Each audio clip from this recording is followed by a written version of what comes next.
Hi friends, welcome back to know the game podcast. अब ये episode है specially 26 जनवरी special.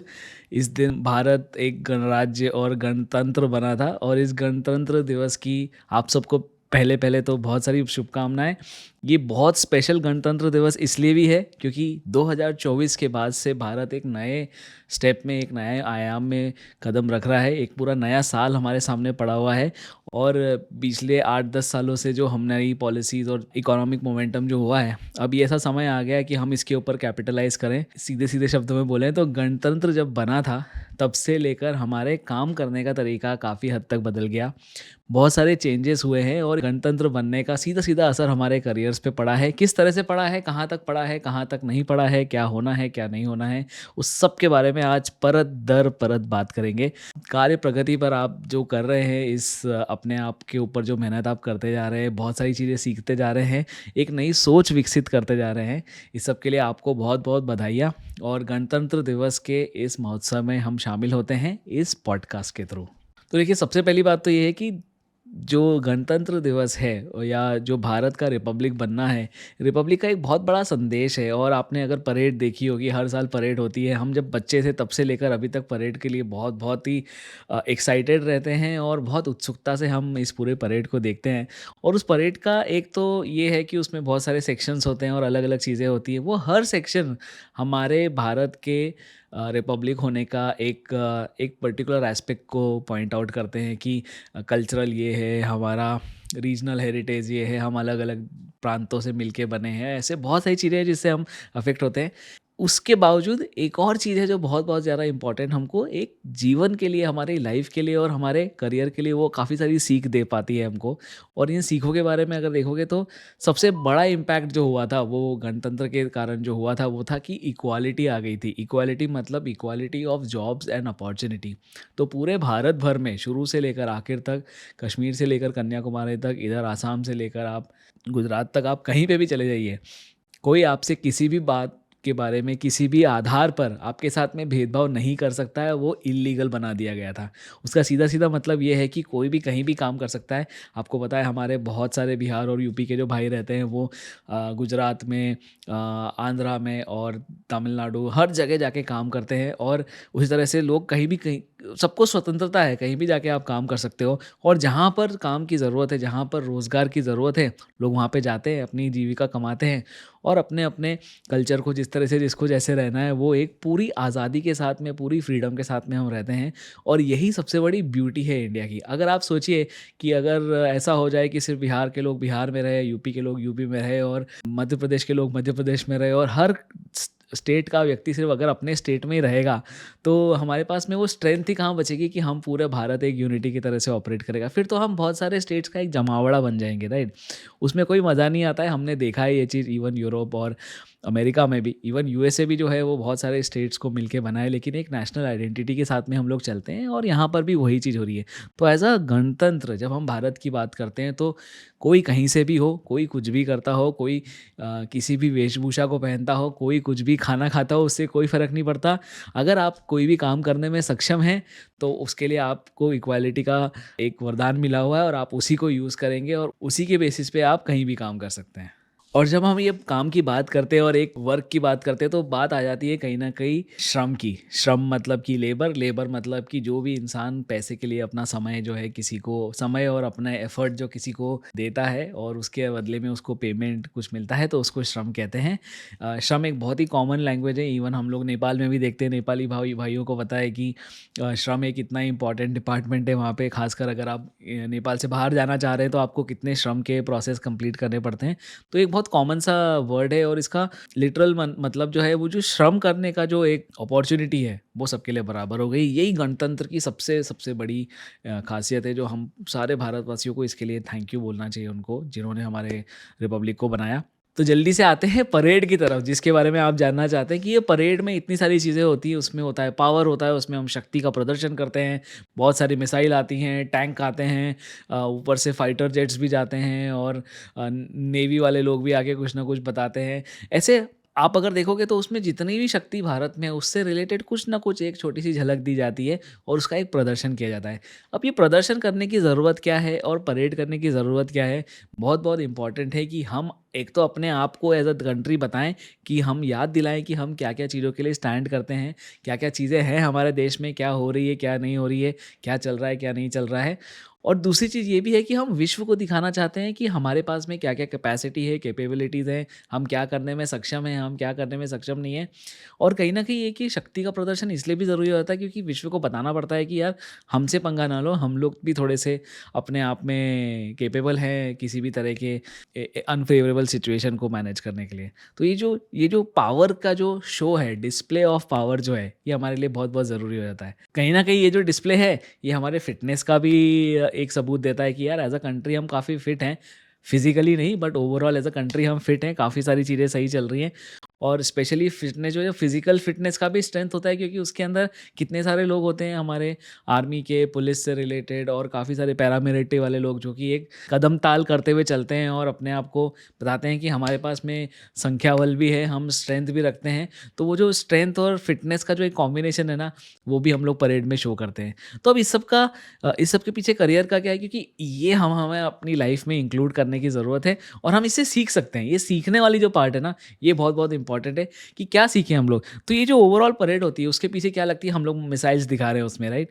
उसमें हम रॉकेट्स दिखा रहे हैं, हम उसमें टैंक्स दिखा रहे हैं। तो ये सब टैंक और मिसाइल और ये पूरी जो हमारी क्षमता है, ये कहाँ से आती है? भई लोग तो हमारे पास में हैं, 140 करोड़ लोग हैं। वो अपने आप में एक बहुत बड़ा पावर है, सुपर पावर है। तो उसके अलावा ऐसा क्या है जो जिसके थ्रू हम अपने जिसको हम डिस्प्ले करके हम ये बताना चाह रहे हैं कि हम भी कुछ हैं।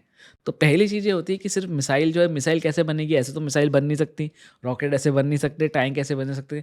सबसे पहले आपको चाहिए कैपेबल नॉलेज होना चाहिए उसके बारे में। नॉलेज के तो वो सिर्फ़ मिसाइल का प्रदर्शन नहीं है, वो इस बात का प्रदर्शन है कि हमको बनाना आता है। तो सबसे पहले नॉलेज का प्रदर्शन होता है। तो जब हम अपने करियर की बात करते हैं, तो हमें पता होना चाहिए कि हमारे पास में, जैसे मैं बार-बार बोलता रहता हूँ, knowledge will set you free. तो सबसे पहले तो बेसिक लाइन तो ये है कि आपको बहुत-बहुत नॉलेज गेन करना है। तो जैसे भारत में हर कोई गणतंत्र पे अपने आप को प्राउड फ़ील करता है, वैसे ही आप अगर अपने करियर से अगर हर साल में और हमेशा फ्री होके और एक प्राउड फ़ील करना चाहते हैं, तो सबसे पहले अपने नॉलेज को बढ़ाइए। जैसे कि गणतंत्र में भी हम डिस्प्ले यही करते हैं ना, कि भई नॉलेज, नॉलेज बहुत ज़रूरी है। तो हम पहले जो हम रॉकेट्स दिखा रहे हैं, उसको बनाने के लिए चाहिए नॉलेज। तो नॉलेज दूसरी चीज़ आ जाती है। दूसरी चीज़ आ जाती है मनी। मनी मतलब कि हम वहाँ पे पैसे का भी डिस्प्ले कर रहे हैं। देखिए, कुछ भी करिए अल्टीमेटली जो है वो हर चीज़ आके अटक जाती है या रुक जाती है पैसे पे, कि आपके पास पैसा है कि नहीं है, और वो पैसा मतलब फाइनेंशियल, आपके पास इंडिपेंडेंस है कि नहीं, आप फाइनेंशियली साउंड हो कि नहीं हो, क्या आपने सही फाइनेंशियल डिसीजंस लिए हैं अपनी लाइफ में। तो ये आप अपने करियर में सीख सकते हो उससे। तो पहला आपने सीख लिया नॉलेज के बारे में कि आपको बहुत सारा नॉलेज गेन करना है।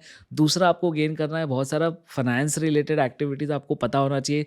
फाइनेंशियली आप बहुत साउंड होना चाहिए। जैसे हम अपने देश का बताते हैं कि यार फाइनेंशियली हमारे पास में बहुत हम साउंड है, हम इकोनॉमिकली ग्रो कर रहे हैं, तभी तो ये रॉकेट्स और इसको बनाने के लिए पैसा आ रहा है ना। अदरवाइज़ अगर हमारे पास पैसा नहीं है तो हम परेड में रॉकेट्स बनाएँगे कैसे? तो वो एक बहुत दूसरा इंडिकेटर होता है कि हम, एक तो हमें बनाना आता है, दूसरा हमारे पास पैसा है बनाने के लिए। इसके अलावा हम परेड में बहुत सारी चीज़ें होती हैं, जैसे एक बहुत इंपॉर्टेंट चीज़ होती है, उसको हम देखते हैं कि उसमें रिवॉर्ड होता है, रिवॉर्ड्स एंड रिकॉग्निशन होता है। तो ये तो अगेन एचआर वाली टर्म हो गई, लेकिन इसका बहुत बड़ा हिस्सा ये बताने में चला जाता है हमारा, और हमें ये इस चीज़ को हमें थोड़ा-सा प्राइड लेना पड़ता है कि लोगों को पता तो होना चाहिए, मोटिवेशन तो होना चाहिए कि हम अगर कुछ करेंगे तो कोई है जो देख रहा है कि हम अच्छा काम कर रहे हैं, बुरा काम कर रहे हैं। तो स्पेशली अगर हम पैरामिलिट्री, मिलिट्री, आर्म फोर्सेस और उससे रिलेटेड जितने भी हमारे डिफेंस वाले एस्टैब्लिशमेंट्स हैं, उन सबका अगर ओवरऑल आप देखोगे, तो कहीं न कहीं उनको मोटिवेट करने के लिए और हमेशा उनको एक रिस्पेक्ट पे करने के लिए इतने सारे अवार्ड्स होते हैं। पद्म भूषण होता है, वीरता के लिए बहुत सारे चक्र होते हैं, और इस तरह के बहुत सारे चक्र और रिवॉर्ड्स और रिकॉग्निशन दिए जाते हैं, ताकि लोगों को ये पता चले कि हमने जो वीरतापूर्ण कृत्य करे हैं, उसके वो ऐसे ही नहीं अनदेखा नहीं हो गया, उसके बारे में एक सबको अवेयरनेस भी मिलती है, और दूसरी चीज़ उनको एनकरेज भी मिलता है कि यार कुछ नहीं होगा, तो ये देखो आप कितना बड़ा एक बलिदान किया गया है। और ये भी ज़रूरी है कि लोगों के बलिदान को याद किया जाए कि अगर हम अपने इस पूरे गणतंत्र को बचाने के लिए, अगर कोई हम अपनी जान पे खेल जा रहा है, कोई अपने आप को रिस्क कर रहा है, अपनी सर्वोच्च बलिदान दे रहा है, तो उसको रिकॉग्नाइज़ करना तो बनता है ना, और इसीलिए सारे रिवॉर्ड्स होते हैं।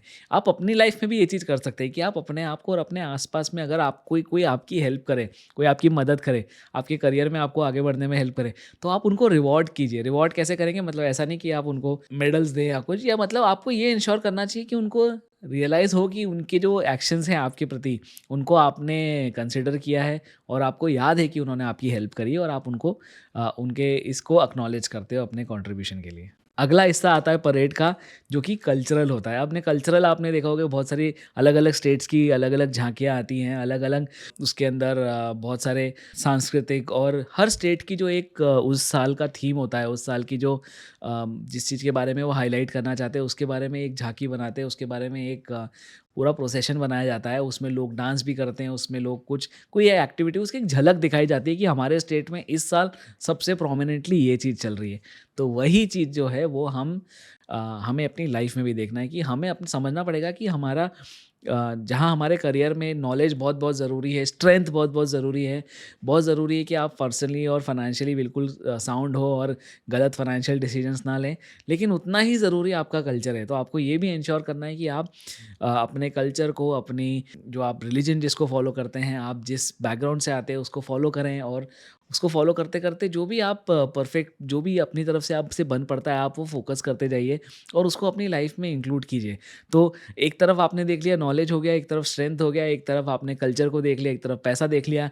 तो देखो, आप ओवरऑल 360 डिग्री देखोगे तो सिर्फ़ एक गणतंत्र ही है, एक गणतंत्र दिवस ही है जो हमको अपने करियर से रिलेटेड कितनी सारी चीज़ें सिखा दे रहा है। फिर दूसरी चीज़ आती है उसके अंदर, एक हैप्पीनेस वाली। आपने देखा होगा जितने भी स्टेट्स रहते हैं, जिन सब की जो झाँकियाँ होती हैं, काफ़ी सारे उसके अंदर ना हैप्पीनेस से रिलेटेड चीज़ें भी होती हैं कि देखिए लोग कितने खुश हैं, नहीं हैं।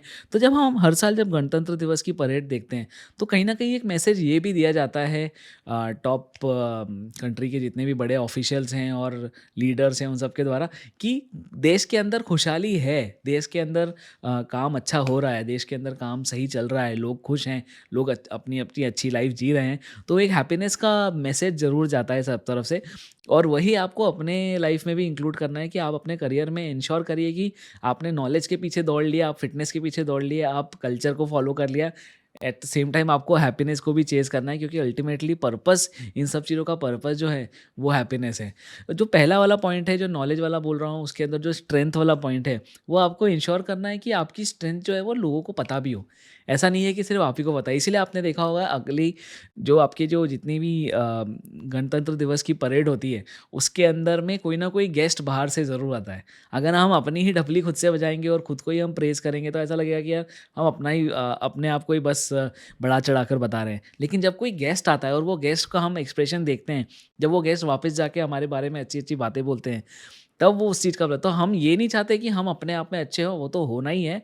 लेकिन दुनिया आपके बारे में बात करे, लोग आपके बारे में अच्छी बात करें, लोग आपके बारे में अच्छा एक इंप्रेशन बना के रखें, वो भी बहुत ज़रूरी है। आपको याद होगा, काफ़ी सारे एपिसोड्स हम लोगों ने कार्य प्रगति पर में जो है वो सिर्फ़ इसलिए करा है ताकि आप अपना इमेज मैनेजमेंट प्रॉपर्ली कर सकें। आपकी लुक्स, आपकी हाइजीन, आपका बिहेवियर, आपका बात करने का तरीका, आपका टोन ऑफ वॉइस, हर चीज़ जो है वो इम्पोर्टेंट रहती है अपने करियर के अंदर। और जैसे कि कंट्री का एक एक पूरा एक पर्सनालिटी होता है, हर कंट्री का कोई ना कोई पर्सनालिटी होता है, वैसे आपका भी एक पर्सनालिटी है, और उस पर्सनालिटी को आपको लोगों को दिखाने से पहले ये देखना पड़ेगा कि क्या वो सही है कि नहीं है, और लोगों का क्या परसेप्शन है उसको समझना पड़ेगा आपको। फिर जब ये पूरी परेड हो जाती है और सारी झांकियाँ निकल जाती हैं, उसके बाद में जो है ना उसके बाद में जितनी भी आर्मीज़ और ये सब जो अपने-अपने बाहर आए थे, उसके बाद में एक प्रॉपर्ली एक बीटिंग द रिट्रीट करके एक प्रोग्राम होता है। उसके बाद में सब अपने-अपने बैरक्स में वापस चले जाते हैं, सब अपने-अपने आइटम्स को डिसमेंटल करके, पैक-वैक करके वापस चले जाते हैं। तो ये भी एक बीटिंग रिट्रीट से भी हम बहुत कुछ सीख सकते हैं कि आप ये सोचिए कि आप सब कुछ कर रहे हैं, अंत में आपको अपने-अपने घर पे आना है, अपने माता-पिता के पास जाना है, अपने पार्टनर के पास जाना है, अपनी फैमिली के पास जाना है, अपने बच्चों के पास जाना है, और अपने कार्य को रोज़ ऐसे ही करते जाना है। तो आप सुबह निकलो, दिन भर काम करो, मेहनत करो, नॉलेज लो, स्ट्रेंथ लो, ये करो, सब कुछ करो, और शाम को चुपचाप अपने घर के पास आ जाएँ और घर के अंदर आके और आराम से अपनी फैमिली के साथ बैठो, उनसे बात करो, एक अच्छा समय करो। तो ये एक ओवरऑल अगर हम ये सब चीज़ें करते हैं, तो एक 360 डिग्री हमारी एक हैप्पीनेस का रास्ता खुल जाता है। और करियर में ये हैप्पीनेस बहुत-बहुत ज़रूरी होती है। लोग कई बार मिस कर देते हैं इस पूरी हैप्पीनेस को, और हम ये रियलाइज़ भी नहीं करते हैं कि जो करियर है ना, वो करियर ही जीवन होता है। करियर और जीवन मतलब लाइफ और करियर अलग अलग नहीं है। ये मेरा सबसे बड़ा स्टेटमेंट है आज तक का कि लाइफ और करियर अलग अलग नहीं है, सेम ही है। और हमारी जो पिछली जनरेशन्स थी ना, वो बहुत अच्छे से समझती थी इस चीज़ को। तो वो क्या करते थे कि जब पहले तो ज़्यादातर लोग गवर्नमेंट सर्विस में या पीएसयू में या बैंक्स में ही सर्विस करते थे। तो जब वो लोग रिटायर होते थे ना, तो उनका ऐसी रिटायरमेंट मतलब जॉब से रिटायर हो रहे हैं, वो अपने करियर से रिटायर होते थे। तब भी उसको ऐसा कंसिडर किया जाता था कि आप करियर से नहीं, आप अपने पूरे जीवन से रिटायर हो रहे हैं। तो जीवन और करियर जो है ना, वो एक दूसरे के पर्यायवाची ही हैं। मुझको ज़्यादा कोई फ़र्क दिखता नहीं। जैसे आपका जीवन जो है वो 60 के बाद में ढलान पे आ जाता है, उसी तरह से आपका करियर भी है, वो तो 60 के बाद में ख़त्म हो जाता है। तो इसलिए ये आप समझो कि कोई डिफ़रेंस नहीं है और लोग एक्चुअली उसको सेलिब्रेट करते हैं। और आपका जो करियर है, वही आपकी आइडेंटिटी है। काफ़ी सारे आपके सोशल इंटरेक्शन जो है वो आपके करियर से ही, जहाँ आप काम करते हो, जहाँ आप रोज़ के 10-12 घंटे बिताते हो, उन्हीं लोगों से तो आपकी दोस्ती होती है। और कहीं न कहीं उनका जजमेंट, उनकी आपके बारे में क्या सोच है, उनकी आपके बारे में क्या राय है, उससे बहुत फ़र्क पड़ता है। अगर वो सब एनकरेजिंग होंगे, तो आप बहुत एनकरेज फ़ील करोगे और आप अपने करियर में बहुत कुछ कर पाओगे। वहीं अगर वो लोग आपको बस पुट डाउन करते रहेंगे, अपनी पॉलिटिक्स चलाते रहेंगे, तो शायद आप उसमें पनप ना। तो ओवरऑल अगर आप देखोगे तो जो आपका देश है, आप हो और आपका करियर है, ये तीनों एस्पेक्ट जो है ना, ये एक दूसरे के पूरक हैं, एक दूसरे के लिए सिंबॉलिकली यूज़ किए जा सकते हैं। और अगर आप ग्रो करोगे तो आपका देश जो है वो ऑटोमेटिकली ग्रो करने लग जाएगा। और अगर आपका देश ग्रो करेगा तो आप ये सोचिए ना कि अगर आप ग्रो कर रहे हो तो ऑब्वियसली आपके योगदान से एक भले ही कितना ही छोटा ही सही, लेकिन आपके छोटे से छोटे योगदान से कंट्री को ग्रो करने में आसानी रहेगी और ग्रोथ होगी कंट्री की। दूसरी तरह से अगर कंट्री ग्रो कर रही है, तो आपको अपॉर्च्युनिटीज़ ज़्यादा मिलेंगी, ज़्यादा अच्छी अपॉर्च्युनिटीज़ मिलेंगी। और जब ज़्यादा अच्छी अपॉर्च्युनिटीज़ मिलेंगी तो ऑब्वियस सी बात है कि आपको ग्रो करने का चांस मिलेगा। तो देश ग्रो हो रहा है तो आप ऑटोमेटिकली ग्रो होगे। आप ग्रो हो रहे हो तो देश को ग्रो करने में हेल्प कर रहे हो अल्टीमेटली। और ये जो दूसरा मैं बोल रहा हूँ कि आपको अपने करियर और जीवन में कोई ज़्यादा डिफरेंशिएट नहीं करना है, तो उसका मतलब सीधा-सीधा ये है कि अगर आप ग्रो कर रहे हो तो आपका करियर ग्रो कर रहा है, आपका करियर ग्रो कर रहा है तो आप ऑब्वियसली ग्रो कर रहे हो, आपकी इनकम ज़्यादा हो रही है।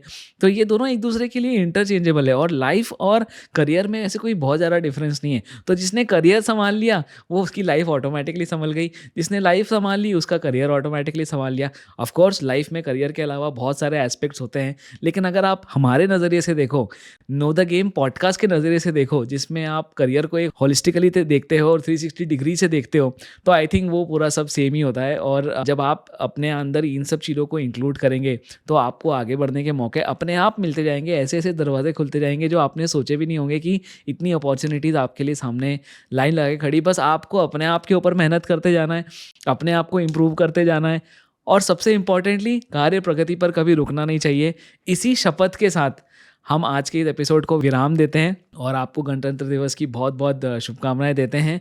आप संकल्प लीजिए कि अपने कार्य प्रगति पर कभी नहीं रुकेगा, ना स्वयं के ऊपर, ना देश के ऊपर। और हम निरंतर सतत ऐसे ही आगे बढ़ते रहेंगे और भारत को आगे बढ़ाने का ज़िम्मा जिस तरह से आपने लिया हुआ है, उस तरह से हमने भी लिया है। तो हम लगे हुए हैं, आप भी लगे रहो। अपनी फ़िटनेस पे भी ध्यान दो और ओवरऑल अपने आप को इम्प्रूव करने में कोशिश करते रहो। हमेशा याद रखिए, मैं जैसे-जैसे बोलता हूँ कि knowledge will set you free and if you know the game you will play it well. Hindi में देखा जाए तो खेल सीख गए तो जीत के ही आएंगे। जय हिंद।